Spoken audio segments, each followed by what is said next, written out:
여러분, 안녕하세요. 병아리 소설가 레이크의 두 번째 영상입니다. 소설을 쓰려고 할 때 소설뿐 아니라 모든 글쓰기에서 가장 활용, 점정, 가장 중요한 파트는 제목 만드는 거 아닐까요? 사실 영화든 드라마든 첫인상은 항상 제목으로 만나는 거라서 제목이 다 한다라고 봐도 큰 문제 없을 것 같습니다. 그래서 많은 소설가들이 제목 정할 때 고민을 하는 걸로 알고 있고요. 제목부터 정하고 글을 쓰는 사람들도 있고, 소설을 다 쓴 후에 아, 이거다 하고 제목을 떠올리는 사람들도 있다고 들었어요. 네, 저도 그동안 글쓰기를 하면서 제목 고민들을 많이 했는데요. 제가 만든 좀 부끄러운 제목들은 다음 영상 때 공유하기로 하고, 오늘은 기존에 있는 소설 제목 5가지를 살피면서 제목을 어떻게 만들까? 네, 이거에 대한 고민을 같이 해보도록 하겠습니다. 우선 1번, 태백산맥. 여러분, 이 소설 들어보셨죠? 네, 조정래 작가의 태백산맥. 어, 태백산맥과 토지, 네, 우리나라의 대하소설 양대산맥이라고 할 수 있는, 어머, 오타 났어요. 네, 태백산맥과 토지.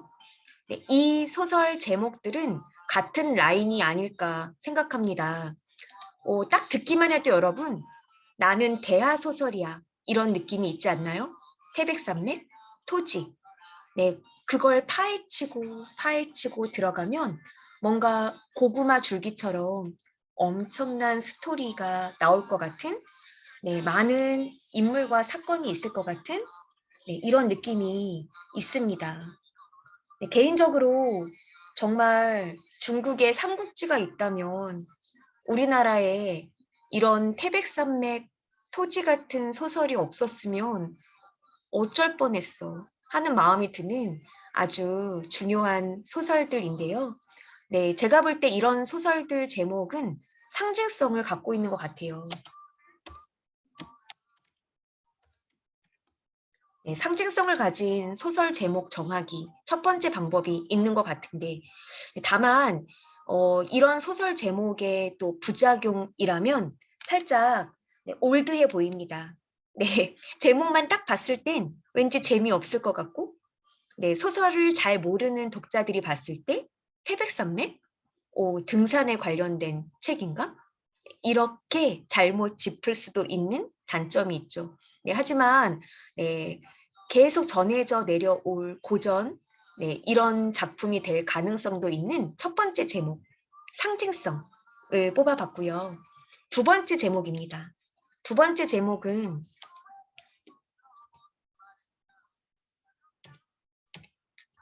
1Q84. 네, 여러분 이 소설 제목 들어보셨나요?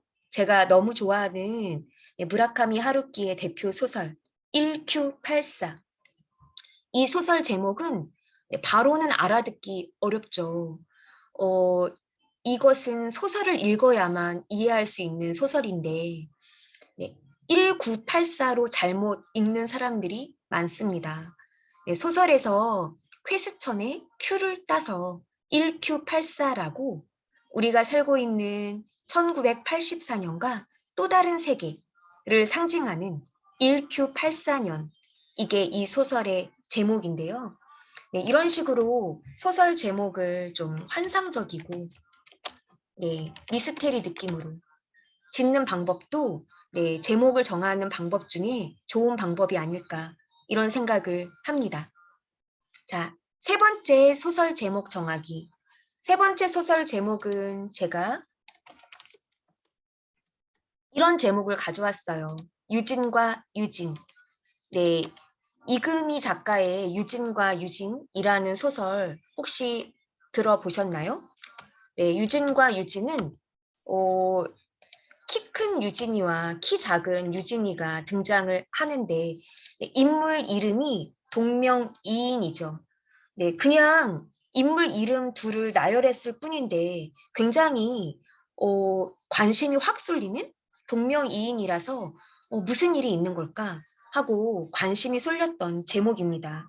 사실상 네, 뭐 빨강머리 앵 같은 인물 이름으로 만들어지는 소설들은 많이 있지만 빨강머리 앵이 그냥 주인공 자체의 모습이었다면 유진과 유진 같은 소설 제목은 꽤 잘 지어진 성공작, 성공적인 제목이 아닐까.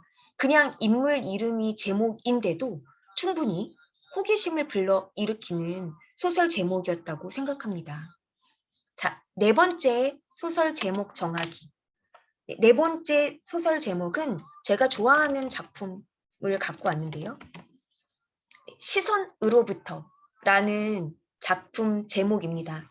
네, 이런 작품 제목은 이중적 의미가 담기게 되는데요. 일단 그냥 딱 들었을 때는 시선으로부터, 누군가 보는 시선, 누군가의 시선으로부터 이런 제목이 먼저 연상되는데 사실상 이 소설에 나오는 시선은 사람 이름이었죠. 네, 시선은 이 소설의 주인공인 심시선 씨로부터 이어지는 이들의 가족 이야기를 다룬 소설이었어요. 그래서 그냥 제목만 봤을 때 느껴지는 첫 번째 의미랑 다 읽고 난 뒤에 느껴지는 두 번째 의미가 있는 이중적 의미의 제목이었다고 생각합니다. 다섯 번째 소설 제목 정하기. 다섯 번째 소설 제목은 이런 식으로 지을 수 있다.